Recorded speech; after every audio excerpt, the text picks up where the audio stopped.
Good morning, everyone, and thank you for joining us. My name is Laurie Marcil. I am the Executive Director of Nature and Outdoor Tourism Ontario, and I'm joined today by a number of colleagues and members from across the North that I really wanted you to hear from with regards to their impacts that they have felt during this pandemic and are continuing to feel on their lives and their businesses. But before we hear from them, I thought I would take an opportunity to provide a little bit of background. The resource-based tourism industry in Northern Ontario was one of the first hit, and continues to be one of the hardest hit sectors because of the closure of the Canada-US border. This is a tourism sector that pre-COVID contributed over 400 million in GDP each year during their 4 to 5 month operating seasons. And the sector includes over 1,050 lodges, resorts, and remote outposts across Northern Ontario. 50% of these businesses have 90% US clientele base at a minimum. NOTO has been advocating for this sector alongside other provincial and national tourism organizations during this pandemic. We've been advocating for financial support, guidance on reopening, and clarity since the pandemic started last March. We have worked with industry and government to help these businesses manage through the provincial and federal restrictions. We've conducted surveys and shared the results with government to ensure they had up-to-date accounts of the financial impacts on our sector. You will hear directly from our business owners today more about the challenges that they have faced and continue to face. I encourage you all to take the opportunity to hear these impactful and important messages and help us carry those messages through to government and the people of Canada. At this time, I'm going to pass the mic over to one of our strong partners, the Executive Director of Destination Northern Ontario, and one of my co-chairs of the Northern Border Working Group, David MacLachlan. David? Thanks, Laurie, and thanks everyone for attending this morning. So again, my name is David MacLachlan. I'm Executive Director with Destination Northern Ontario, and just here to talk about some of the impacts to tourism and in particular to the RBT sector. So as Laurie said, the industry's been under extreme duress, since the start of the pandemic. And again, tourism was hit hardest, and will take the longest to recover. We've been operating under some form of lockdown or restriction now for almost 16 months. And, more recently, we're, the provincial lockdown in Ontario, we're in step 2, so still working under some significant restrictions, but things are looking much better with the vaccine rollout. And the number of new infections have come down significantly.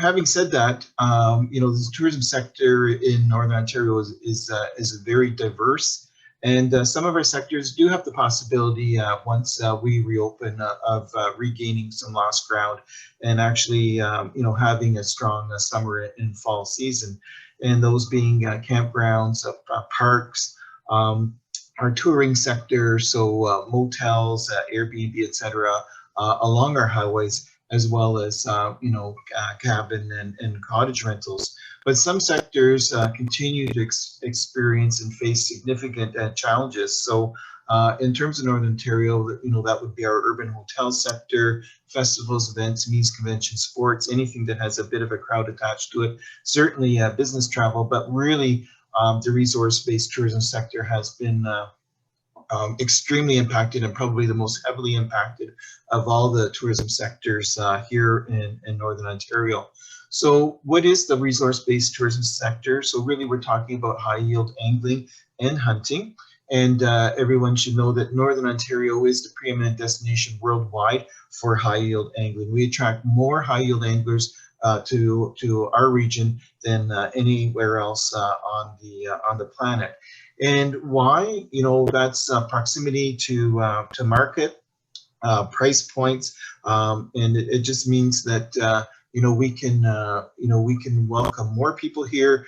And, unlike some of our other jurisdictions in Canada, people can come here multiple times in one season or every year. And that's what really sets our sector apart here in Canada. Our clients are basically from the US. So as we move from the east to west, by the time we get to Algoma, our remote lodges, about 90% of their clients come from the US. And certainly as we move into the Northwest, that figure approaches the 100% market.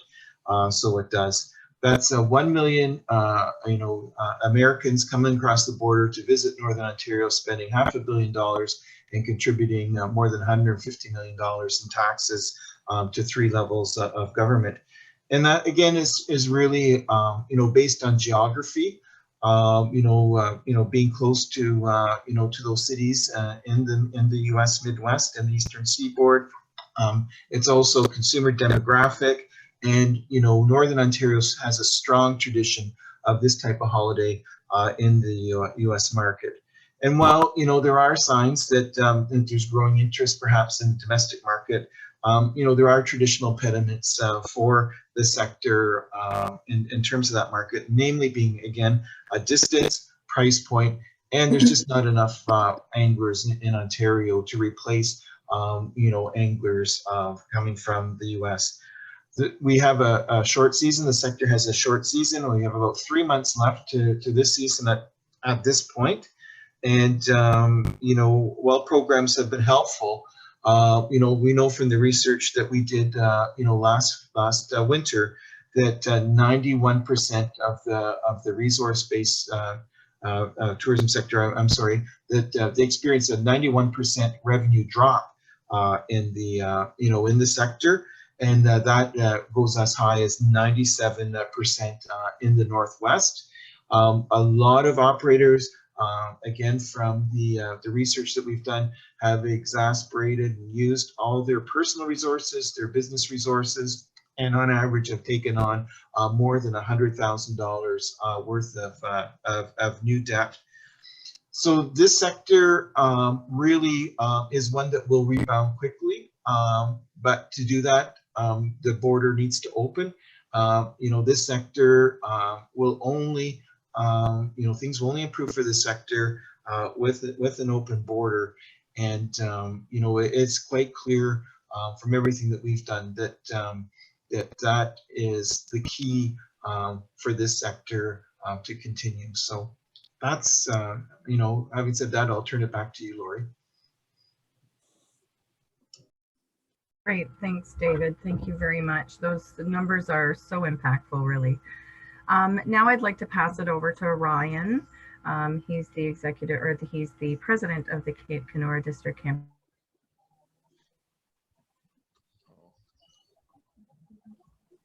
Can you hear me now? I just lost you there. Yeah, like Laurie said, thanks. My name's Ryan Runge from the KDCA board in Northwestern Ontario. I'm also the new owner of Slate Falls Outpost in Sioux Lookout. I operate 10 outposts that are strictly fly-in based. I was able to run 1 full season before the pandemic started, which made for some horrible circumstances. The previous owner and my lender, if he wasn't there, I'd be long gone. And like all new owners, we're in the same boat. In 2020, I had 155 groups booked. 9 of those groups were Canadian based. This would have been over 850 plus people booked. And with the border not opening, I will have around 50 people booked over my whole hunting and fishing season. For us and many others, the government programs like the wage subsidy, the CEBA loan, the RRF, and the NORP grant have been in no way helpful to keep our businesses afloat. Many of these businesses were not eligible. All it did, if we did take them, was extend our and add to our debt. We need these programs to be extended and tailored to seasonal and hard-hit businesses, because when this tourism, when we start to recover, it is a long ways out for us to recover. Northwestern Ontario, our region is very unique. 95% or higher is US-based clientele due to our population on the Canada and US side of the border. So staycations are a great idea, but it's just not possible in our area to keep these businesses alive. We need a plan to fully reopen the border so these businesses can survive. For our long and new time guests, they rely on us for information, and we just don't have it, so they're lost.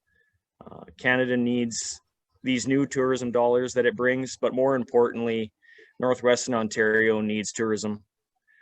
Our sector has done our part for way too long, and we need a plan to reopen the border. 30-day extensions are making it much harder than it needs to be. Vaccinated Americans should be allowed to cross July 22nd with a full plan to reopen the border well before that. We need clarity. We need the chance to run our businesses and we need to support the Northern Ontario economy like we've done for decades. We need the border open as soon as possible because we won't be here without it. Thank you. Thank you, Ryan. Sue? Sue is an operator operating Cranes Lock Haven Resort in French River. Hi, thank you for this opportunity. Thank you for this opportunity to tell my story. Mine, not unlike many other operators in our position. I am 3.5 hours north of Toronto, and I'm a remote fishing resort, full service fishing resort. And I run a business where I have 75% international travel, primarily from the States, some from overseas.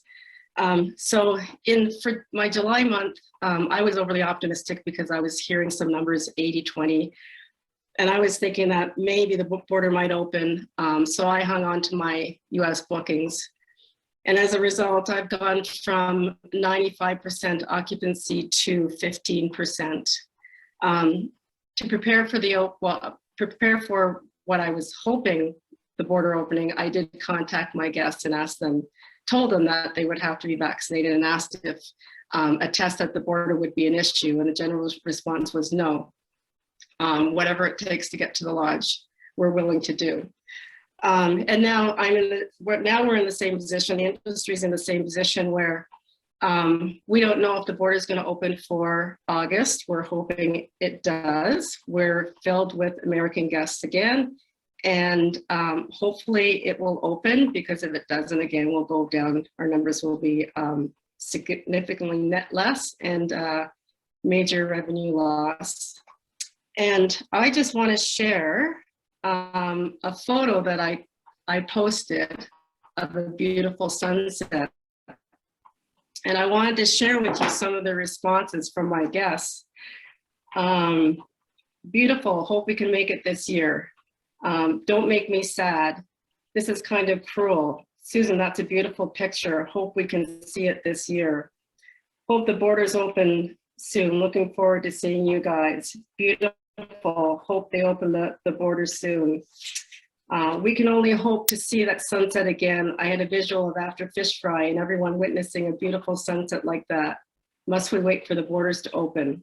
Let us in. I remember that view. Wish I were there. So these people want to get here. They'll do anything.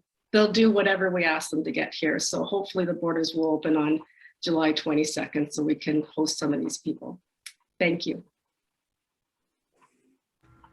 Thank you, Sue. Now we're going to move on to Carol. She owns Young's Wilderness Camp out in Northwestern Ontario. Thanks, Carol. Thank you, and thank you for having me.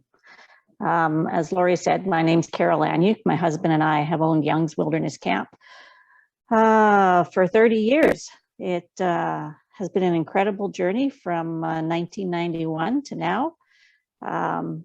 And I just got to say, this camp means everything to me. It's just not a business. It's a way of life. I have guests that have been coming here longer than I've been here, and I really, truly miss them all. The majority of our business is from the US, and nearly all of the bookings that were canceled last year were rolled over to reservations this year. and we are now canceling all those under a state of uncertainty. We have no idea when the border will be open. The monthly border deal has just got to quit, and somebody needs to tell us what's going on. I do understand the health issues of COVID.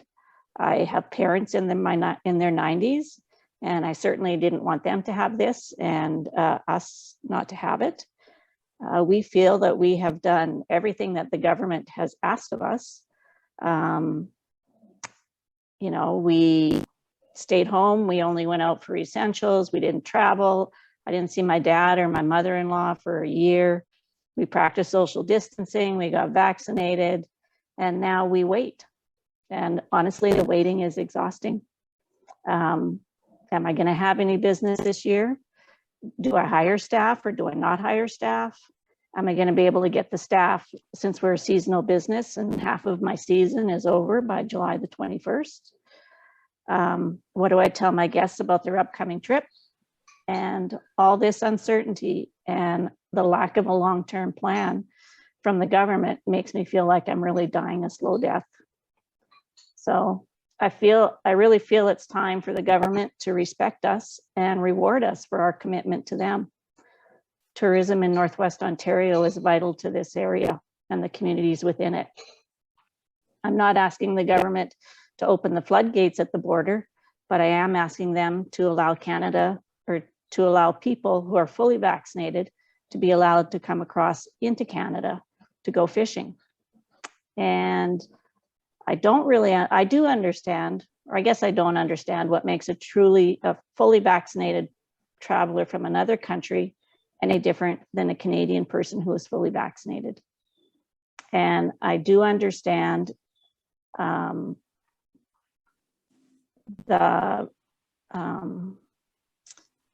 I trying to say now?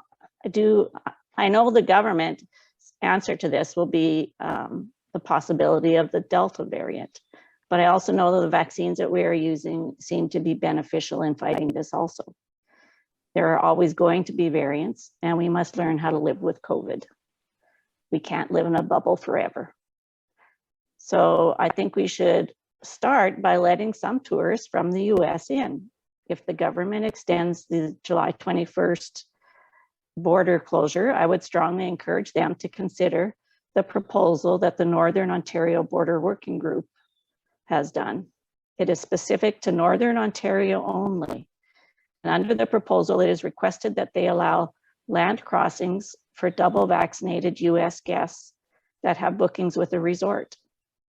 This would at least be a good start and a way for the government to have a test study to look at. Let's face it, the longer this goes on, the longer the government will need to support struggling businesses, and the taxpayer will be on the hook for more. And I can't take on any more debt, and I certainly can't continue on the path we're going. Tourism is huge in this area of the country, and we are some of the hardest hit when it comes to COVID.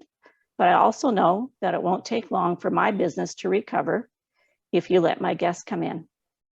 I understand that a lot of people in Canada are scared to open the borders.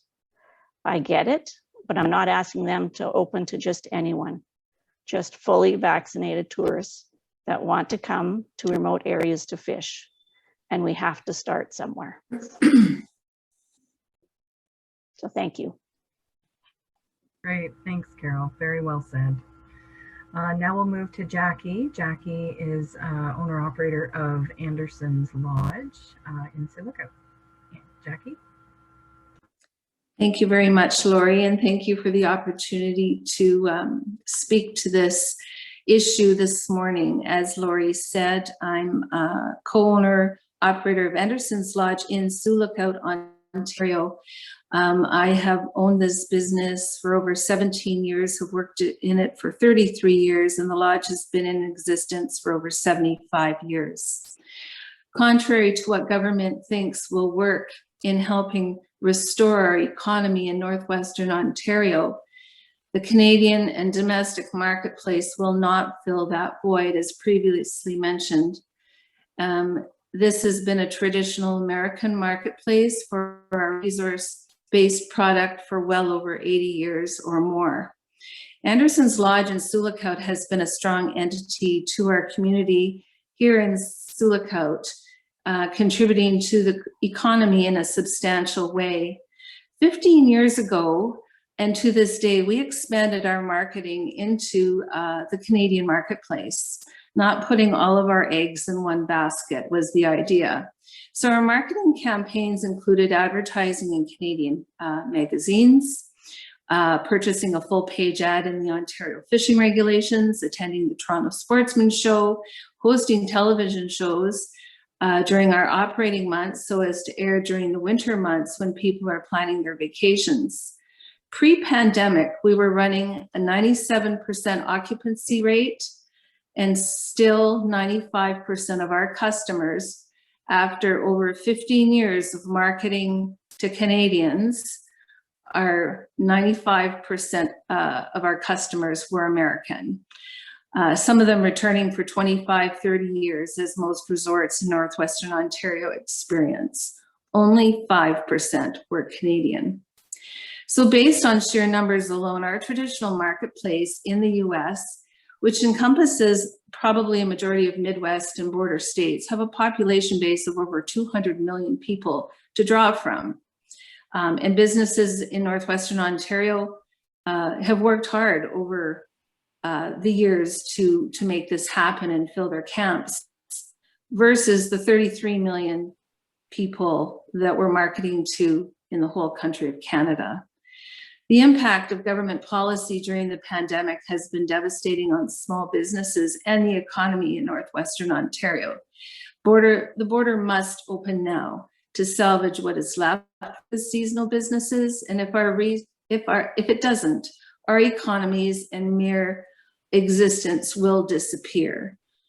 Fishing and hunting lodges in Northwestern Ontario are a primary contributor to our economies, and in some instances, they're the only entities that create a community. Our lives are at stake, and we need to give our traditional American markets access to us. Our businesses bring new dollars, as previously mentioned, to our economies from across the border. We are a significant, not only contributor to a community's tax base in some instances, but we create significant employment within our communities with our mere existence. We support other small businesses in our communities that also contribute to our economy and have been unable to do so for 2 years now. These businesses include grocery stores, gas stations, float plane services, bait fish dealers, fuel and propane businesses, hardware stores, marine dealers, food suppliers, and other equipment. The list goes on. There are neighbors and our friends and other small business owners that are suffering. In this region, Sioux Lookout, Dryden, Kenora, Ignace, Atikokan, Fort Francis, Kenora, Vermilion Bay, Eagle River, Sioux Narrows, Nestor Falls, Menaki, and points in between and to the east are all communities that are dependent on tourism, specifically resource-based tourism, supported for 75 plus years by the American marketplace. As the world opens back up, the criteria for allowing fully vaccinated people to travel seems to be acceptable measures approved by other governments and health authorities. As small businesses throughout this, we have been deemed non-essential, yet taxed with measures in which to open and operate in a safe manner. The vaccine rollout has ensured that we are fully vaccinated. The parts and pieces are in place for safe operations of our fishing and hunting lodges. Given our seasonal nature, we don't have time left. We need the border open now. Thank you, Jackie. Thanks. And last but not least in our list of presenters, we have Alan Cheeseman. He owns and operates Wilderness North, based out of the Thunder Bay area. Alan. Thanks, Laurie. Thank you, everyone, for having me. Wilderness North is a fly-in resource-based tourism company catering to the angling, adventure travel, and hunting markets. Our primary market is an international travel market like everyone else here, with the majority of our guests coming from the US. The domestic travel market accounts for less than 3% of our business. The magnitude of our investment is in the tens of millions of dollars. We employed 88 people pre-pandemic.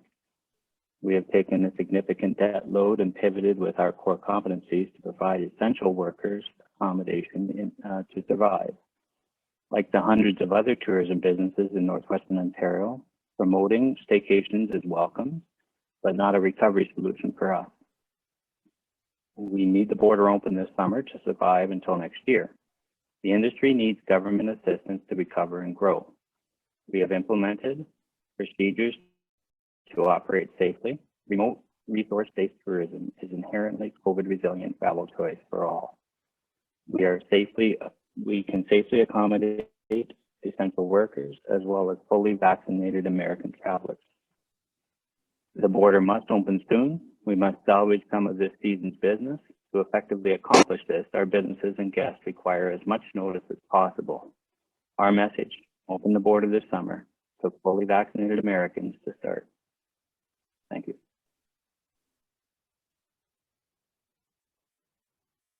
Thanks, Alan. So, as you've heard, we need the Canadian border open now to fully vaccinated American guests. We've all seen the recommendations from the expert advisory panel, the medical experts recently advising that Canada has made enough progress in the battle against COVID to begin easing testing and travel restrictions. We need the government to listen to those experts now. I mean, just recently, I think as recently as this morning, they're projecting now 70% of Ontario residents will be fully vaccinated by July 19th. And on the broader scale, Maclean's was reporting that 75% of Canadians will be vaccinated by August 1st. The time is now. NOTO has been working closely with Destination Northern Ontario, Tourism Industry Association of Ontario, to co-chair a Northern Ontario border working group, as Carol alluded to earlier. This group was tasked with doing research and looking at the border closure issue and those everything that impacts those the border closure. And we developed a set of recommendations of our own to encourage a reopening of the border. A copy of that has been shared with you in the chat, and you can use that to download to see what what our quick one pager says. The pilot project has been submitted as an interim measure to test the waters, per se, on reopening land border crossing to fully vaccinated Americans that have a confirmed booking to a vacation destination in Northern Ontario. We really need for the government to hear these stories. We need the Canadian government to move ahead, and we need them to move ahead quickly. This industry cannot sustain any further closures. We have 2 to 3 months left for most of these businesses to generate revenue in this season. Many of them have not had any revenue since 2019, fall of 2019. The programs, while they've been bridges, they are not going to help sustain these businesses for much longer. They can't incur any more debt, as you've heard, and we really need the government to come on board and just reopen that border. So what we're going to do is, I see that there's been a couple of questions that have come in the chat box. I believe there's been one here from Darren at Sioux Today. How much longer can tourism operations go on? I think I just alluded to some of that. But Kate, did you want to, oh, Darren's unmuted. Darren, did you want to ask your question live? Yeah, first of all, can you hear me? Just barely. Okay, I'll speak louder. How's that? That's a little better, yeah. Oh, okay. Yeah, that was a very broad question to everybody, Laurie. And yeah, I mean, it's how much longer can tourism operators go on? And yeah, you've all made that plain. And you know, the federal government in their last budget they gush about putting 1 billion aside for tourism. That's useless to me if everything, including community festivals. David, you'd be aware of things like Rotary Fest, right here in the zoo. Not only angling and hunting operations like your own, but community festivals and communities they remain closed. And so that 1 billion the feds have put aside for tourism in the last budget seems like a moot point to me if everything remains closed. And the Americans, for their own reasons, are angry at Canada for keeping the border closed perpetually, month after month after month. I guess I'm just asking for a blanket comment from anybody who wants to jump in. Thank you.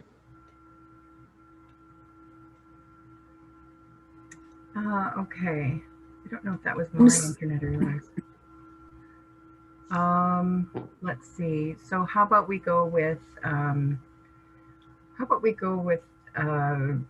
David, if you want to speak up to that, to see if you can help, just because you know the broader scale numbers. Yeah, so this sector is close to my heart. My family's been in the business for 65 years, operating out of the White River area, and I think like the virus, every business is different, every situation is a little bit different.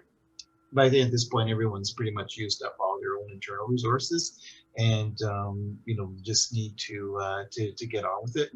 And I think you're right, Darren, that a lot of Americans don't understand at this point. So again, as infection levels have come down, and as the risk has come down, I think everyone feels that now is the time to get started, and in a safe and controlled manner.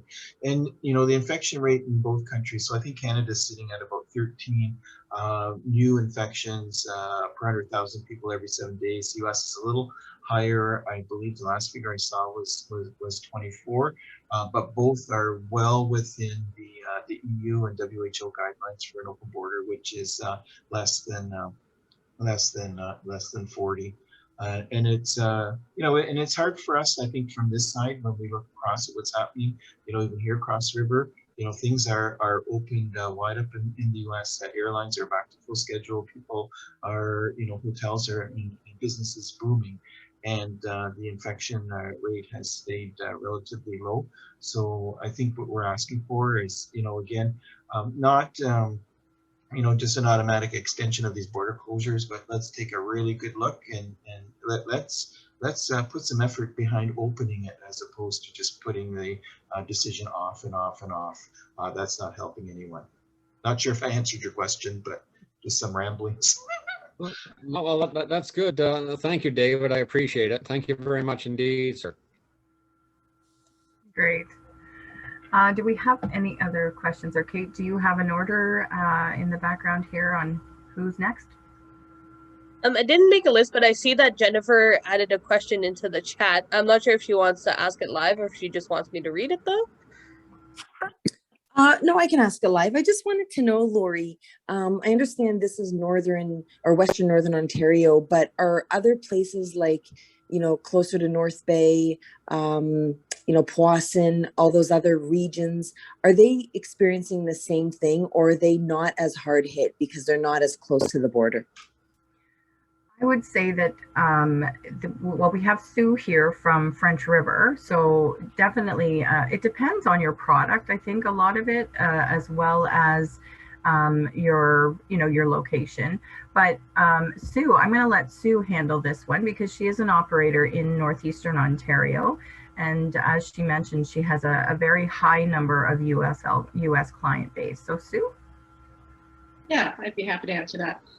So we are 3.5 hours north of Toronto, and we're fairly remote. We're on an island on the French River, and we're second generation run. So our family has owned the lodge since 1973, and we are primarily 70% US. Like, granted, we're not as bad off as the operators in the Northwest, but we do have a high number of American guests. So we're able to recover somewhat with domestic travel, but it's very different. It's very last minute.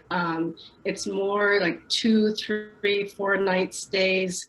Very hard to staff accordingly when you have that last minute travel, and it does not replace the U.S. bookings that we have dropped. So again, we're not, we're still up and running. Right now, we're maybe around 45% occupancy. That's compared to the 95%. So it's significant loss, but we're trying.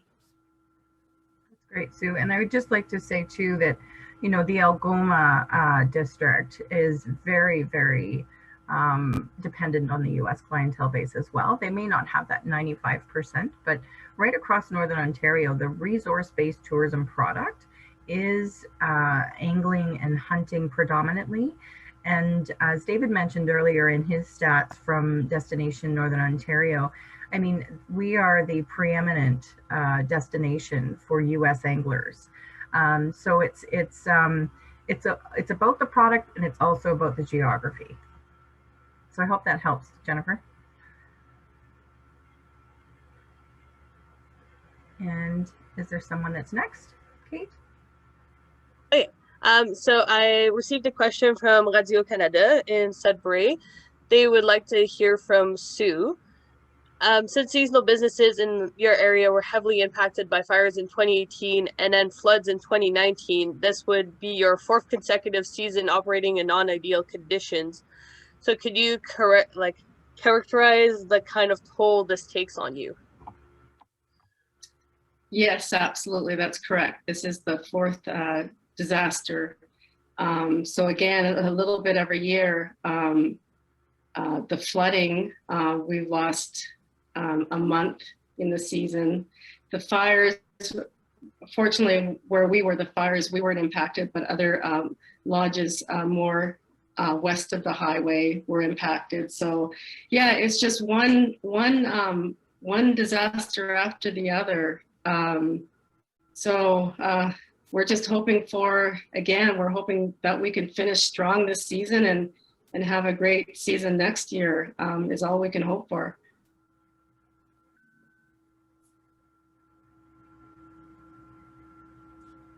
And who would be next, Kate? Okay, so I don't have any more in the chat, so I'll just go based off of who hasn't asked a question yet. Sure. So we can go to actor03@cbc.ca. If you have a question, you can unmute yourself and ask it live.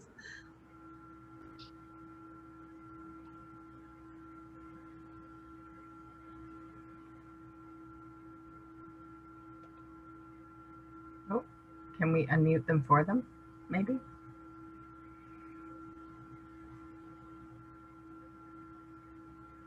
Okay, so I sent the request to unmute. Not sure if they've received it or not. Okay, well, we could go on to the next person, and then if they come back, then cool. Let's go to Natalie.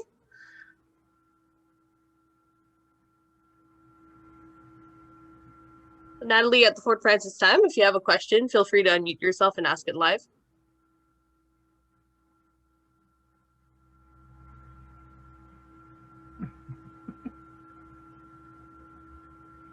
Oh, she said she has no questions. No questions, perfect. Okay. Martha, if you have a question, feel free to unmute yourself.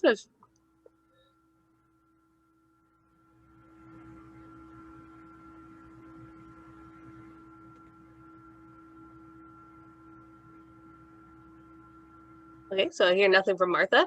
So question from Lindsay from Northern Ontario Business. Do you want to ask your question live, or would you like me to read it off the chat?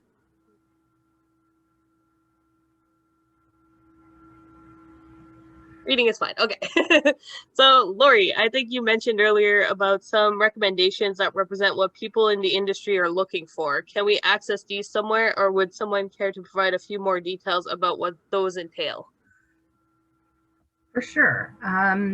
We did specifically on the border, we did provide in the chat the Northern Ontario Border Crossing Pilot Project. So that comes from, built from industry, basically asking for reopening the border. There are other recommendations that we have brought forward regarding if they are not going to reopen the border, then these are the things that we need, which are based around the financial support. The financial support that they've provided up until now has been predominantly loan programs, low interest loans in some cases. But I think that right now what we're asking for is that more of those loans be made forgivable. Originally, there was a portion of those loans that were made forgivable. Now that we're facing second season of massive losses, we're looking for more of those loans to be made forgivable. We are also looking for longer timelines on when to pay those loans back. If they're not going to make all of it forgivable. We're also asking them to look at hardest hit businesses. There are some, as David mentioned, in our sector in the tourism sectors that will do better and have more of a chance and have already started a small road to recovery. And they haven't had to jump onto some of these programs, or the programs have helped them, move forward. In our instance, if you look at hardest hit, and an easy way to do that is look at HST reporting, you will see that there is still specifically this sector that needs more support from government.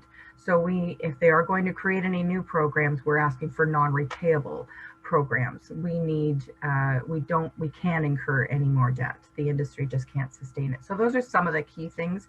But yes, I can, and I think we've mentioned some of those, alluded to some of those things in our press release. But happy to expand on any of those if needed. You can reach out to me directly. So before I jump to Darren's second question, Isabel, do you have any questions? No? Okay. And Mike? Nothing from me, thanks. Okay.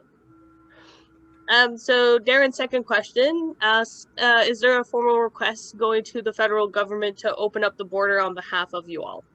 Yes, there is.